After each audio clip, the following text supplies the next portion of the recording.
মায়া দাসের রান্নাঘরে একটা নতুন রেসিপি দেখাচ্ছে। এই মটর শাক এনে আমি ধুয়ে বেঁচে রেখেছি, আর মুগ ডাল বেটে রাখছি, এই দিয়া বড়া বানাবো। দেখতে থাকো তোমরা।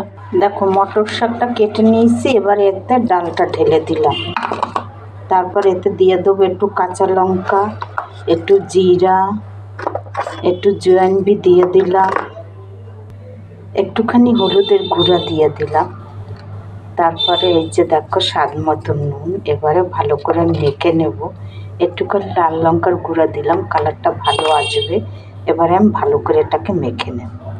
দেখো আমি এরকম করে মেখে নিয়েছি। আমি মুগ ডাল দিয়ে করেছি, তোমরা চাইলে মটর ডাল বা মুসুর ডাল দিয়েও করতে পারো, অসুবিধা নাই। ডাক্তাররা বলে এটা নাকি মানে জন্ডিসের পক্ষে খুব ভালো। এই দেখো তেল গরম হয়েছে, একটা একটা করে আমি এবারে ভেজে নেব।